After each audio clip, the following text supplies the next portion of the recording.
공부 시작하도록 하겠습니다.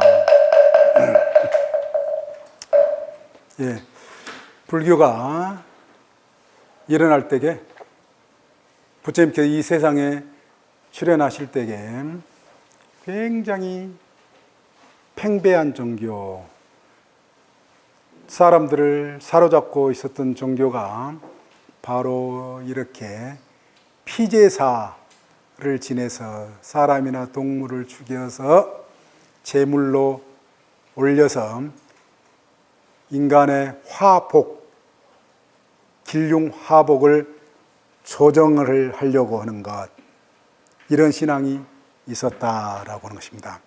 대단히 깊고 널리 퍼져 있었던 신앙이었다.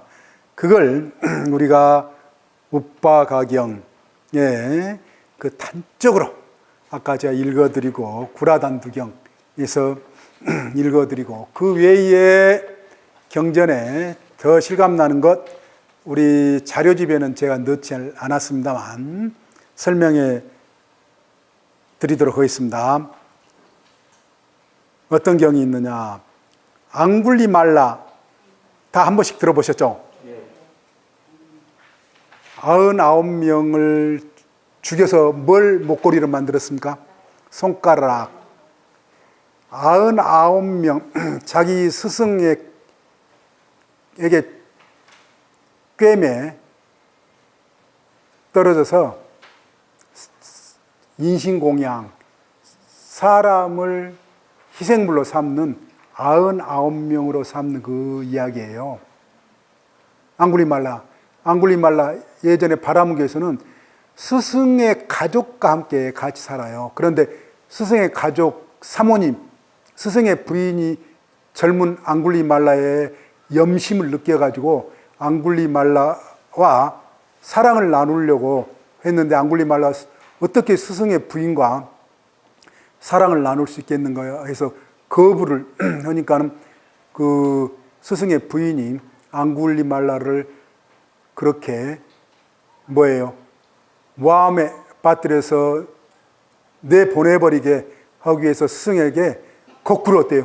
앙굴리말라가 자신을 성폭력을 하려고 했다. 그러니까 스승이 저 괘씸한 놈 해서 인신공양을 시킨 겁니다. 사람을 죽여서 네 이 화를 면하고 복을 불러드릴 것이다 라고 해서, 그래 그 증표로서 죽인 사람들 손가락을 목걸이로 삼았다라고 하는 이야기 너무나도 유명하잖아요. 부처님께서 그 앙굴리말라도 제도하시는 이야기가 나오는데 일종의 인신공양의 사례 중에 하나입니다.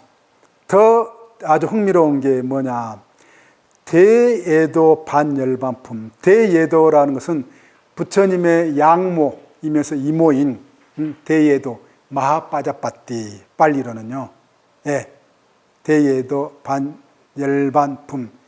거기에 어떤 이야기가 나오냐면요, 코살라, 우리 저기 구라단두경에서도 104페이지에 보면은 구라단두경에서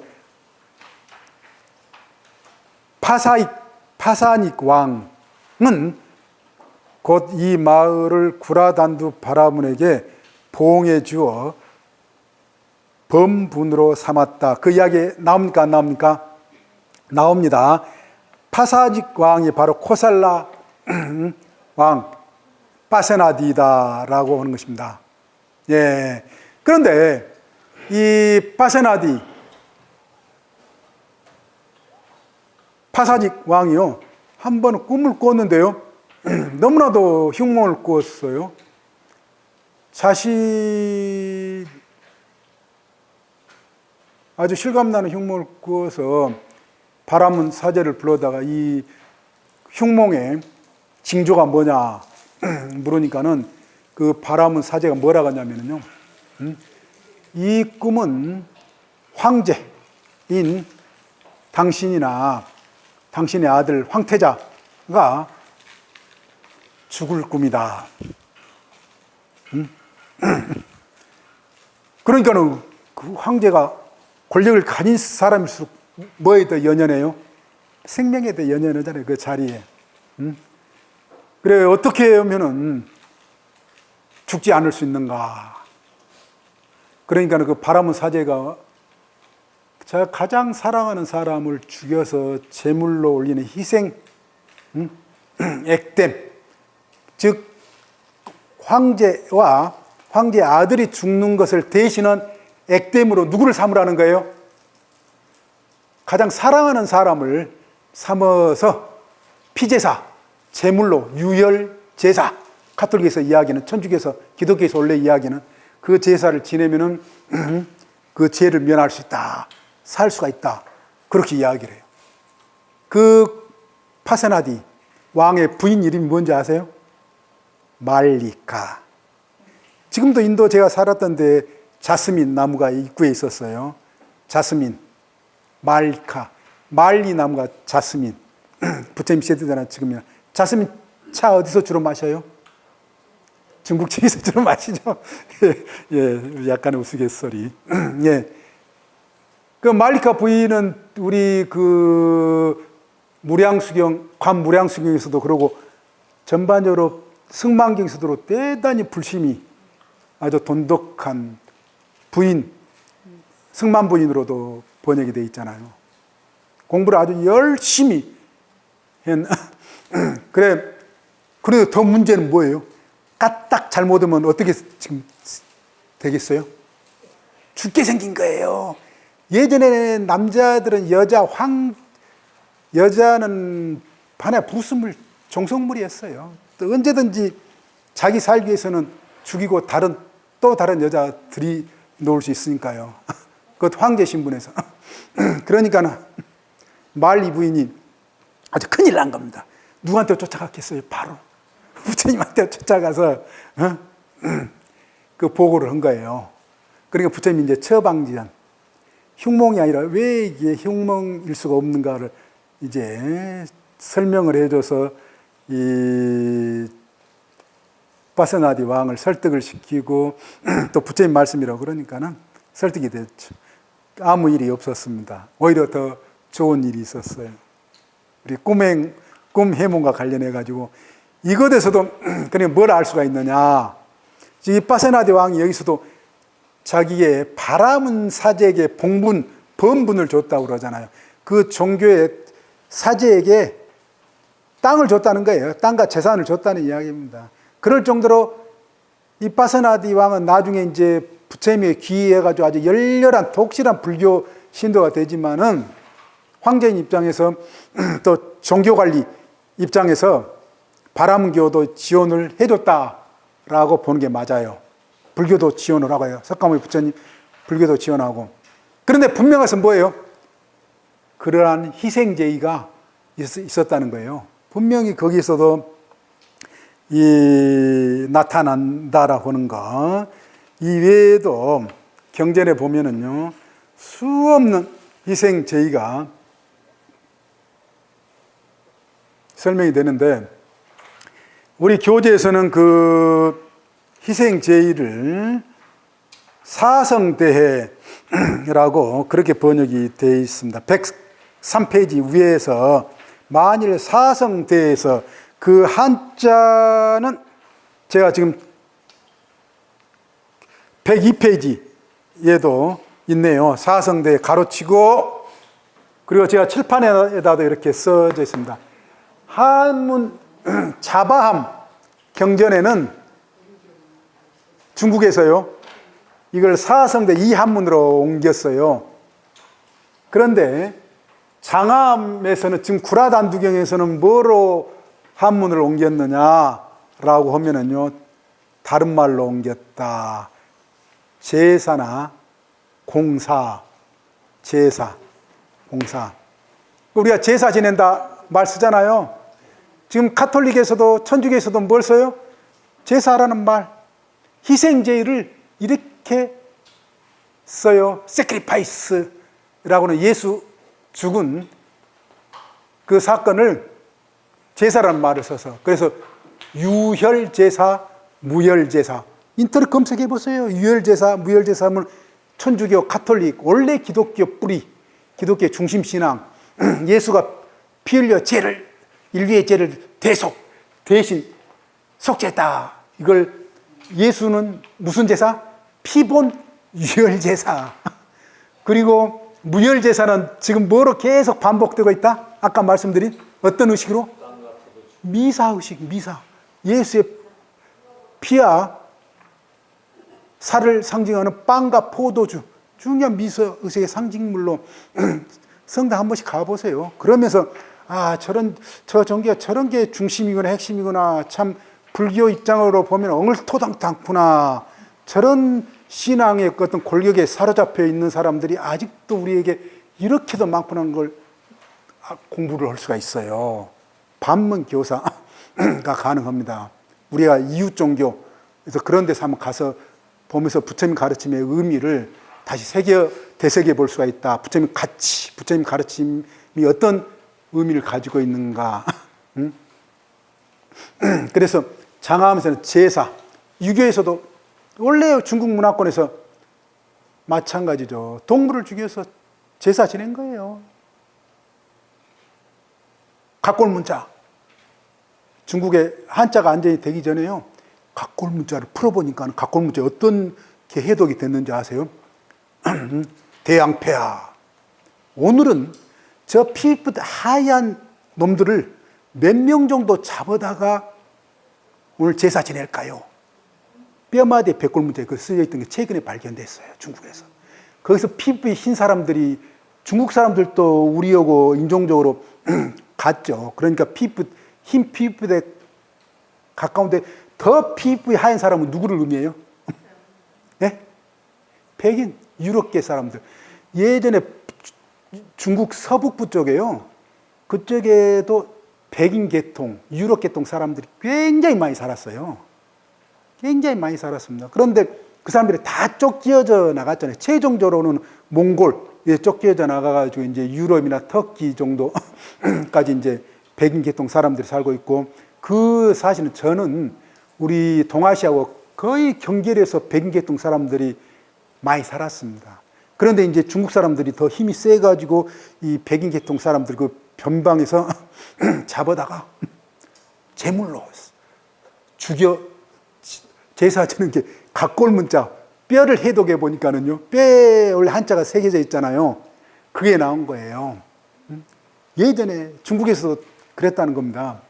그래, 중국에서도 원래 제사를 한자로도 뭐로? 이 말로 써요. 희생제를. 인도에서는 근데 무슨 말을 썼냐나, 인도 말로 야주냐. 지금도 그래. 예전에도 그렇고 지금도 산스크리트로. 빨리로 불교가 쓰여진 말로는 야가. 그래, 이렇게 경전마다 중국에서 번역하는 말이 달라서 이런 번역어들이 나왔다. 제가 경전을 전부 대조해 봤어요. 아직도 이걸 논문으로 쓰거나 책으로 해줘서 이제 많은 사람들이 좀 알게 해줘야 되겠다 싶은 생각이 듭니다. 아직도 이걸 어떻게 한문으로 번역되고 이 불교가 시작하는 지점에서 저는 기독교와 같은 종교가 어떤 입장으로 불교 경전에, 불교의 시작할 때 나타나는가 제대로 이야기를 못하고 있어요. 그런데 이게 제대로 이야기가 돼야 됩니다. 그래서 우리 청하 불교대학은 아직 다른 데서도 한 번도 이런 이야기가 제대로 안 된 것을 우리는 저와 같이 공부하기 때문에 공부를 한다라고 하는 것입니다. 그래, 경전에 또 뭐로 나오느냐, 이런 제사를요, 로이따 호마로 나온다. 로이따가 뭐냐면요, 재밌게도 피라는 말이에요. 피의 피. 로이따. 호마라는 호마, 그대로 밀교를 통해서 우리나라에도 호마라는 말, 스님 밀교에 많이 나오잖아요. 호마의식. 지금도 호마의식 치르는 그게 있어요. 호마. 그래, 이런 어떤 재단을 차려가지고 피제사 지내는 걸 뭐라고 한다라고요? 로이따 호마, 피제사. 그래, 저는 이걸 피제사라는 말을 써요. 기독교에서 유혈, 무혈을 쓰듯이요. 아까 어느 보살님 피제사라는 말 바로 잘 쓰셨습니다. 저는 이 말을 만들어서 제가 가장 적당한 말이다. 이거 피제사란 말. 그래야 좀 더 실감 있게. 저 문제 얼마만큼 저게 야만적인 인간의 고대 우리 인류들의 동서양을 막론하고 야만적인 주술신앙이었는가라는 것을 좀 더 직설적으로 느끼게 해주기 위해서 피제사라는 말을 저는 쓰고 싶어요. 그래, 이것을 함으로써 우리 그 무속이나 무교, 무당의 종교, 우리 한국이나 뭐 전 세계와 마찬가지입니다.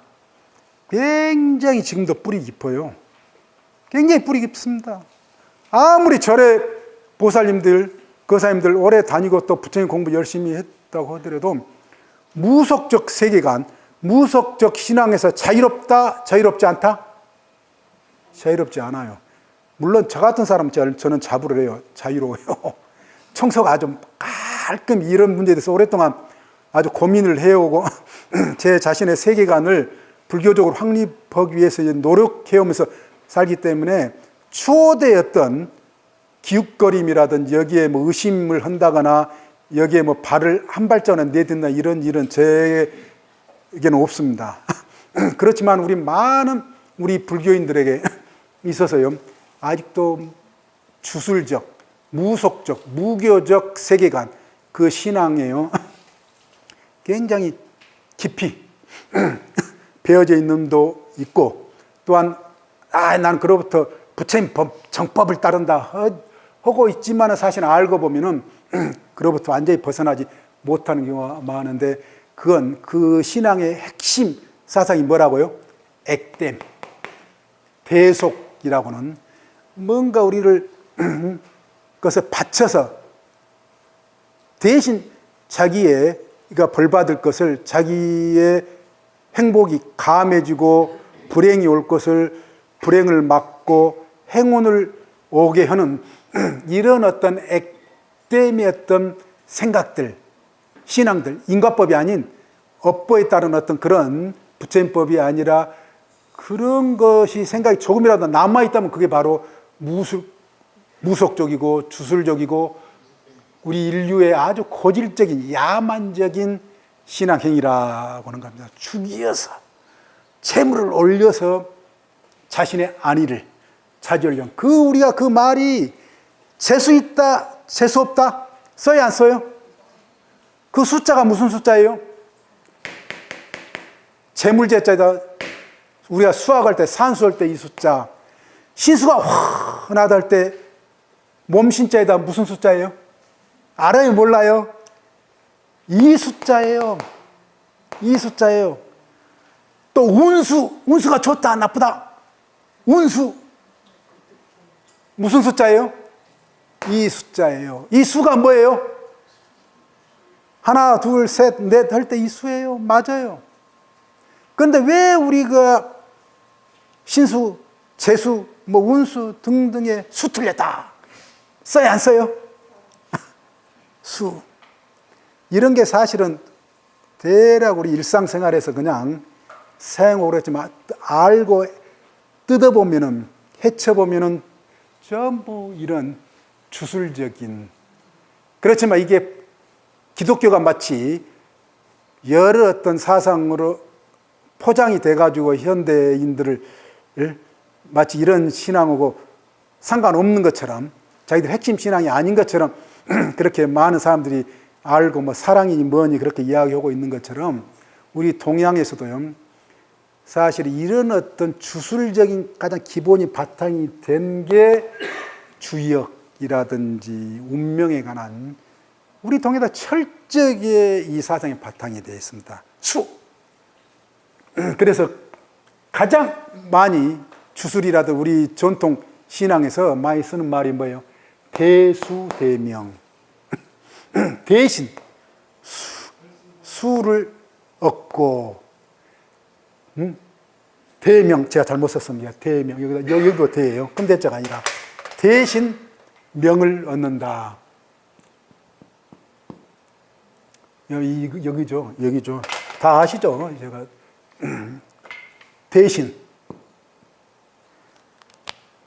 대신 수를 얻고, 대신, 그러니까는 우리 동아시아가 있었던 세계 고대 우리 인류 조상들은요, 우리의 삶, 운명이라는 것은 있다 없다? 있다라는 거예요. 운명이 있다라는 것은 뭐냐면 우리가 쉽게 얘기하면 사주팔자에 의해서 우리 삶의 우리의 미래가 다 정해져 있다. 사주팔자 등에 다 정해져 있다. 지금도 그렇게 생각하시고 있는 분도 정도에 따라서 좀 다를 수 있는데 그럴 수 있어요. 그래서 이도 저도 안 되고 절에 가서 열심히 나름 기도하고 또 성당에 가서 열심히 신에게 기도하고 뭐 교회 나가 선다고 해도 안 되면 어디 찾아가요? 점집에 무당 찾아가는 경우 우리나라 사람들 알기도 많잖아요. 그런데 종교적으로 이 생각 이게 깨끗하게 명료하게 이치에 박지 않으니까는 계속 여기저기 흔들리면서 그거 해결해 줄 수 있는 것도 가서 찾아가는 거예요. 그래서 좀 더 자극적인, 아까 우리의 할머니가 노인 연세 드신 분이 자기 딸이 건강이 안 좋다거나 그러니까는 그 수를 명이 짧다. 예를 들어서 명이 짧다. 그러면 명을 길게 하는 방법으로 예전에 어때요? 출가를 시키거나 뭐 여러 가지 방법을 이야기를 하죠. 그 이제 방편으로도 우리 불교에서는 또 이야기를 원래 불교 말은 아니에요. 그렇지만 우리 동아시아적인 운명론, 숙명론의 입장에서요, 명 짧다. 이게 명이 나오잖아요. 그래서 명 짧은 것을 예를 들어서 어떤 다른 방법에 의해 가지고 이미 몇 살 때 죽어야 될 사람이 어땠다는 거예요? 어떻게 한다는 거예요? 또 오래 살다가 한다는 거잖아요. 명이 짧다면 명 길게 해주기 위해서 또 죽을 수다. 왜 수인가? 이거 이제 제가 시간 관계상 설명은 안 드리는데 이게 복잡한 수가 있어요. 수 틀린다 할 때에 운명론적인 우리 동아시아에서 주역적인 이런 사고방식인데요. 그래, 수 틀렸다. 명이 짧다. 그러면은 자신의 수가 틀렸다는 것, 재수, 운수처럼 이게 자신에게 올 불행을 다른 어떤 것에 대신하게 한다는 거예요. 대신하게. 대자가. 그리고 자기의 목숨을 또한 대신하게 한다는 겁니다. 그래서 아까 뭘 제가 말씀드렸어요? 아까 우리나라에서도 한강에서 발견한 노모가 자신의 딸을, 사랑하는 딸이 아프고 그러니까는 이 단명할 것 같으니까는 돼지를, 통째로 돼지를 죽여서 돼지에다 뭘 감아놔요? 자기 딸의 사주와 자기 딸의 티셔츠를 걸어서 자기 딸의 행복을 빌고 목숨을 건강하게, 늘 몸이 아프고 그러면 건강하게 하고 건강수 목숨을 누구에게 대신 전가를 했다는 거예요? 돼지, 희생물에게. 그리고 용왕신에게 바쳐서 용왕신의 가호를 통해 가지고 또 하늘의 신의 가호를 빌어서 자기의 딸이 수명이 길어지고 몸이 덜 아프고 행복해지도록 하는 것.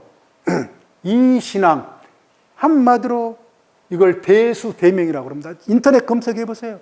그래, 우리 동양에 그래도 이 말이 엄청 쓰이고, 그래, 이걸 아주 조직적으로, 체계적으로 영리사들, 점을 또 보시는 분들이 이걸 보통 사람보다는 굉장히 조직적으로 이걸 공부를 해가지고, 나름 익혀가지고요, 그걸 사람들의 불행, 찾아오는 사람들, 이거 이야기만 사람들이 모르는 입장에서 어때요? 콕 빠져들게 돼 있어요. 그럴듯한 체계를 가지고 설명을 하니까요. 그러니까 지금도 우리의 책은 무속 공화국을 막아야 된다. 신문에 주제로 나올 정도로 최근 몇 년 동안요. 그것도 기분이 별로 그렇게 좋지 않게, 거기에 우리의 불교의 법사라는, 누구 법사, 다 말 안 해도 아시죠? 나오죠? 우리가 마치 보살하면 뭐 아기보살, 뭐 처녀보살 해가지고 그 보살이 진짜 상구보리 하중생은 보살님이면은 좋겠죠. 우리 절에 다니. 근데 사실 알고 보면 어떤 보살인 경우 많아요? 어떤 보살인 경우? 그렇잖아요. 현수 막 길거리 지나다 보면은요. 그런 식으로. 그게 그것을요. 근데 그런 사람들에게 더 의존했던 사람이 지금 어떻게 됐어요? 후속이 됐잖아요. 그 사람이 또 누구였어요? 말 안 해도 다 알죠? 그래서 통계적으로 보면 더 잘 살려고 아주 예를 쓰는 사람 있잖아요. 자리도 있고 돈도 많고. 그런 사람들 거기에 더 현혹돼가지고 더 빠진다고 그럽니다. 더 빠진대요. 통계적으로 보면. 그래서 아까 말씀드린 대로 몇 억 개 소라든지 돼지 재물로 그걸 올리기가 쉽지 않아요. 쉽지 않습니다. 그게 보통 사람들. 그래 기독교에서도 예수 엄마 마리아가 예수 낳고 신에게 뭘 제물로 올려요? 비둘기. 성경이 나와요. 비둘기는 싸잖아요. 우리나라는 닭. 그래서 동생을 막론하고 그 액땜에 그걸로 가장 많이 쓰는 게 뭐예요? 닭이에요. 그래 어느 나라 이렇게 돌아다녀 보면 유심히 보면 눈에 들어와요. 닭, 그것도 암탉이 아니라 숫닭을 많이. 어느 나라 암컷은 부정하다. 이게 아주 고질적인 또 인류의 그 나쁜 생각인데요. 수컷. 기독교에서도 철저해요. 기독교에서도 희생양, 희생염소. 이거 올릴 때게 암컷이라고요? 절대 아니. 암컷은 부정한 거. 사람이 됐든 동물이든 수컷만이 가능해요. 수컷. 그래 흠없는 수컷이란 말이 그래서 많이 나옵니다. 성경에 보면은. 예. 근데 인도는 달라요. 우리 경전에 나오듯이 인도는 또 암컷도 썼다는 게 또 저쪽 유대인들하고는 또 달라요. 저쪽 동네 그 종교 사람들하고는. 그래 이걸 이렇게 해서 종교를 배신, 그러니까는 자신의 운명, 화복의 수 틀렸다. 수를 신에게 또는 화복을 준다라고 하는 신에게 올려서 그 대신 전가를 해서, 즉 액땜의 재물을 올려서 자기의 살아남고 또 자신의 행복, 수명을 더 연장시키는 이런 것을 뭐라고 한다고요? 대수대명이고, 이게 바로 피제사를 통해서 그러고 이게 액땜신앙이다라고 한다는 것입니다. 반복해서 말씀드리면 기독교에서는 원래 기독교 전통에서 유대인들이 셈족들이 양이라든지 염소를 죽여서 제물로 올려서 이 신에게 액땜하는, 이게 전통적으로 있어 왔어요. 그러니까 희생양이란 말이 예수한테 시작된 말이 아닙니다. 희생양이란 말이 예수 이전부터 그쪽 동네 종교에 전부 있었어요. 그러다 이제 제일로 높이 친 것은 신에게 올리는 것 중에서 가장 큰 재물은 뭐라고요? 사람 재물. 그래 예수라는 거예요. 그래 예수가 놀랍게도 우리한테는 이게 아주 얼토당토 않는 이야기지만은 그 예수가 자기가 십자가에 피 흘려서 죽은 게 누구의 죄를 전부 다 대신 속죄했다라고 하는 거예요. 인류의 죄를 다 속죄했다는 식으로 이렇게 이야기를 해버리잖아요. 보통 사람을 받아들일 수 있어요, 없어요? 없잖아요. 없는데 그렇다는 겁니다. 근데 그걸 아직도 그것에 뿌리 깊어서 그런 신앙, 그런 종교가 아직도 행해졌었고, 또 우리는 우리식대로 우리 그 무속이었던 종교 입장에서 다양한, 아까 말씀드린 대로 이게 이제 하나 우리 불교인들이 됐던 일반 사람들이 됐던 간에 어떤 신앙 행위를 깊이 따져보면은요, 상당히 여기는 이런 대속적인 이런 어떤 신앙, 저는 그걸 주술신앙, 실제로 부처님께서 이걸 주술의 범주에 넣어서 말씀하고 계셔요. 주술신앙의 범주, 아직도 우리는 거기에 머물러 있는 경우가 많다라고 하는 것입니다. 그런데 문제는 뭐예요? 우리가 지금 여기서 저와 같이 공부하는 이유는, 귀한 시간 내가지고 공부하는 이유는 분명히 이런 인류 역사에서 종교적인 흐름, 종교 역사, 동서양을 막론하고 저 인도에서 출발한 불교, 부처님께서 2600년 출현하실 때 당시의 그 종교 상황을 분명히 이렇게 진단, 점검을 하셔서 그거 큰 죄악이다. 그거 복을 짓는 것이 아니다. 덕을 쌓는 것이 아니다라고 분명히 그렇게 파사하신 거예요. 삿됨을 파사하셨다. 깨뜨렸다. 깨뜨리고 진리를 현정, 진리를 드러내신 것이 뭐라고요? 부처님법, 영기법이요 곧 인가법이다. 영기법과 인가법, 부처님의 깨달음의 내용, 깨달음의 핵심으로 돌아가면은 이게 가능하다, 가능하지 않다? 가능하지 않다는 겁니다. 있을 수가 없다는 겁니다. 있을 수가 없다는 거예요.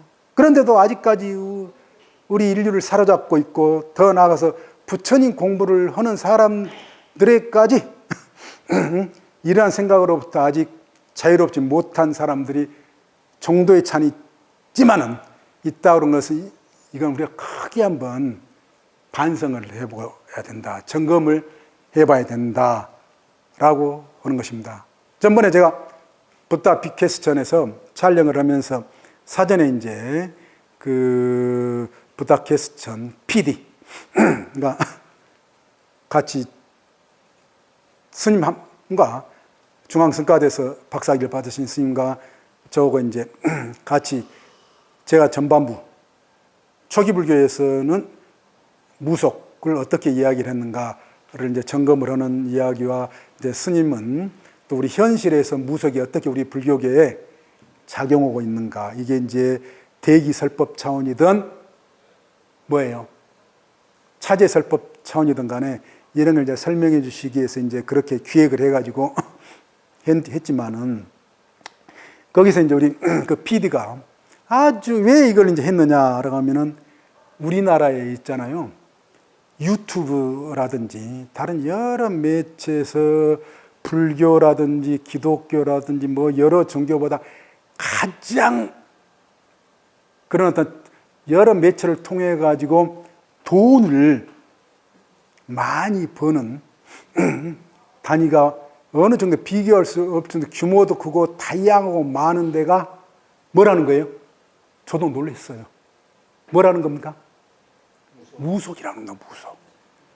따져보니까 알고 보니까는요. 불교도 아니라는 겁니다. 기독교도 아니라는 거예요.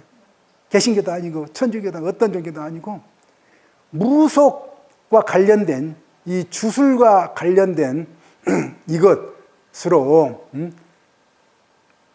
요즘에 뭐 여러 유튜브에 가서 돈 버는 사람들 많다라고 언론에 많이 나오잖아요. 그 막 자극적인 이런 어떤 프로그램 만들어 가지고 정치적으로 뭐 이념적으로 추종자들에서 돈 내게 하는 아주 자극적인, 그걸 얼마나 요즘에 그게 아주 판을 쳐서 좀 문제다라고 하는 이런 현실 진단도 지금 나오고 있기는 하지만은 그 종교와 신앙의 문제, 우리 삶의 문제에 있어서도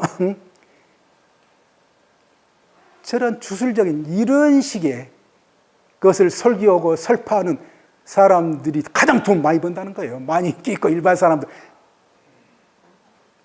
계몽이 덜 된 이제는 계몽령 뭐든 뭐 희한하게 나오기도 했지만은 부처님이랑 붓다라는 것은요, 일라이턴먼트, 깨달음, 달리 영어권에서 이거 번역하면 계몽이란 말도 돼요. 꿈에서 깨어나다, 어둠에서 벗어나 빛을 이치적 면에서 완전히 밝아진 이 상태를 그런 존재를 부처님, 붓다라고 하고요. 보디, 깨달음이라고 하는 것은 바로 그걸 의미해요. 완전한 계몽을 의미를 합니다. 그런 근거 없고 요즘 편으로 비화학적이고 예전 우리의 인류의 조상들이 그저 살기 바빠가지고 먹고 살기 바쁘고 그저 화복에 급급한 이런 삶의 어떤 조건, 상황 속에서 매달렸던 그런 어떤 세계관, 주술신앙, 액땜, 대신 어떤 것을 우리가 죽이거나 뭐 재물을 올려서 죄가 사해질 수 있다라고는 이런 어떤 신앙, 이것은 인간의 행복 문제에 있어서, 궁극적인 행복 문제에서 완전한, 좋은, 바람직한 길이 아니다. 이걸로 해서 인간의 문제가 해결되지 않는다라고 하는 것을 부처님께서 말씀을 해주고 계시는 거죠. 달리 이야기를 하면은요. 그래서 우리가 이제 지금도 많은 분들이 그런 어떤 무속의 신앙, 무교의 신앙, 주술의 신앙, 달리 얘기하면 주술의 신앙이에요. 그때 아직도 현혹되어 있는 분이 긴가민가 그런 분들 의외로 많이 있을 수가 있어요. 그런데 이거 하나는 제가 분명히 말씀드릴 수가 있습니다. 요즘에 학문적으로 학자들이 이 주술신앙, 무속신앙, 이거 관련해서 이걸 행하는 사람들이라든 이걸 아주 과학적으로 연구들을 많이 해보면서 가장 큰 문제, 여기는 여러 가지 이치적으로 이게 맞지 않다라고 하는 것은 또한 너무 분명한데요. 큰 문제로 뭘 이야기를 하느냐. 저러한 신의 무윤리성, 윤리적이지 않다라는 거예요. 요즘 우리가 생명윤리 이야기를 하잖아요. 생명윤리. 저기에서는 가장 기본이 되는 가장 정점에 있는 대속은 피제사를 통해서 사람을 죽여서 동물을 죽여서 무고한 동물을 죽여서 그래서 자기의 안위를 추구하는 거잖아요. 대신 바꾸는 거잖아요. 바꾼다고 하는 거잖아요. 그래서 사람을 죽이거나 대신 죽여서 힘 있는 사람들은, 예전에 가진 사람들은, 힘을 쥔 사람은 약자들을, 소수자를 잡아다가 죽여서 저런 희생제를 치렀습니다. 세계 어디에서나요. 자기 죽고 싶지 않은데 잡혀가서 달리가 폭력이에요. 폭력입니다. 바이올런스. 불교는 논 바이올런스. 분명히 학자들이 이야기를 합니다. 지금 폭력이다. 가장 야만적인 폭력이다. 누가 죽기를 원해요? 남 더 잘 살고 행복에 살게 해서 자기가 대신 죽어주고 싶은, 희생되고 싶은 사람 손 한번 들어보십시오. 나 다른 사람 위해서 내가 희생되고 싶다. 희생되고 싶다는 건 뭐예요? 제물로 올려지고 싶어도 좋다라고 하는 거예요. 희생. 우리는 근데 희생물을 만들어버려요. 단적으로 집안에서 지금 이제 많이 여성의 인권이 많이 좋아졌지만 예전에 대가족 시대에 딸들만 많고 나라는 아들은 안 낳고 딸들이 많고 그러면 어른들이 딸들을 천시했어 안 했어요? 기억나요 안 나요? 지금 시대가 많이 이제 좋아져서 언젠 일이냐 그렇게 싶을 분들이 있을 수 있어요. 그래서 집안에 뭐 일이 안 되면은 누구한테 다 책임을 뒤집어 씌우는 경우 있어요. 가장 힘이 약한, 어렸을 때부터 딸 많아가지고 주눅들게 분위기가 그렇게 되어온 상황 속에서 가장 약자로 만들어 놓잖아요. 지금은 딸들이 목소리가 세잖아요. 지금은 시대가. 그런데 예전에는 가장 숨죽여서 살아야 되는 게 약자가 돼버리잖아요. 어쩔 수 없이. 그래서 그 약자에게 집안의 꼴이 안 좋아지거나 무슨 일이 나면 전부 누구한테 뒤집어 씌워버려요? 약자인 딸 또는 여성. 네가 재수 없어가지고, 재수 없는 너가 나와가지고, 너가 우리 집안에 들어와가지고 있어서 그렇다. 가장 힘이 약한 사람을 뭐로 만들어버린다? 희생양으로 만들어버린다. 희생양으로. 우리 사회에서도 보수, 국가의 문제가 비판적으로 학자들, 사회학자들 뭘로 이야기를 해요? 이 사회의 약자, 소수자를 뭐로 만들어버린다? 희생양으로 만들어서 다수의 사람들을 그런 어떤 분노, 그런 식으로 배출을 시켜버린다는 거예요. 무슨 이야기냐? 소수라자라고 하는 게 지금은 이제 또 많이 인권의 문제라든지 이런 게 들어서 사람들 생각이 많이 바뀌어지고 있지만은 동남아시아라든지 이런 데서 이주 노동자들 있잖아요. 그래, 이주 노동자들 들어와서 우리나라 노동력 험한 일을 안 하려고 그러니까는 그 아서 이제 살고 있지 않습니까? 노동하고 있잖아요. 우리는 이제 안 하려고 그러면서 그 사람들이 와서 우리의 일을 하면서 또 우리에게 자신은 생계가 힘들고 돈을 못 벌고 그러면은 자신이 못 살고 뭐 이런 걸 전부 다 누구 탓처럼 돌려요? 그런 이주 노동자든 외국에서 온 사람들 탓으로 돌려가지고 그 사람들을 공격을 하잖아요. 여러 통로로. 그래서 그 사람들을 욕하고 그 사람은 내 뭘 해야 된다. 뭐 다양한 방법으로 그 사람 희생양 삼는 소수자를 삼는. 자기 친족 가운데 한 사람이 미국이나 일본 가서 예전에 그런 사람이 있어요, 없어요? 똑같이. 우리가 어려울 때 일본 가서 돈벌이 그런 식으로 한 사람이 있어요, 없어요? 집안에? 미국 가서 지금 그렇게 한 사람들이 있어요, 없어요? 그것은 생각 않고 이거 이제 우리 입장에서 동남아시아 뭐 중국이라든지 그 사람들 어렵게 산 사람들 돈 좀 벌려고 와서 우리도 그래왔고 이제 그 사람들도 우리가 좀 이제 잘 사니까 와서 사는 그것을 희생양으로 삼아가지고 우리의 분노, 뭔가 잘 안 되거나, 다 배출하고 그러지 않습니까? 이게 사회의 어떤 일각에서 그런 층들이 있잖아요. 이게 그러니까는 희생양의 구조라는 겁니다. 이게 사회가 어느 사회든지 이런 희생양을 만들어가지고 한 가정을 유지를 하거나, 집단, 사회를 유지시킨 경우들이 많아요. 특히 종교적으로는 그건 기독교가 대표적이고 우리 사회에서도 매 그걸 행해온 거예요. 황제나 왕이나 희생 제물을 올려서 사람들의 민심을 다독거리고 사회를 국가를 유지해 온 겁니다. 그런데 알고 보면 그게 뭐라고요? 진리에 어두운 사람들의 아주 무지몽매하고 야만적인 폭력에 자신이 누구도 희생양 되기를 원하지 않지 않습니까? 그래서 이 우리 사회는 희생양이 필요하지 않는 사회가 어떤 사회라고요?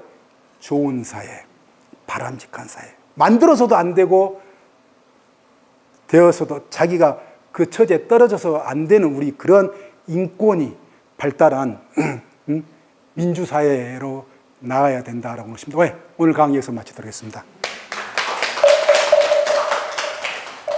네, 강의.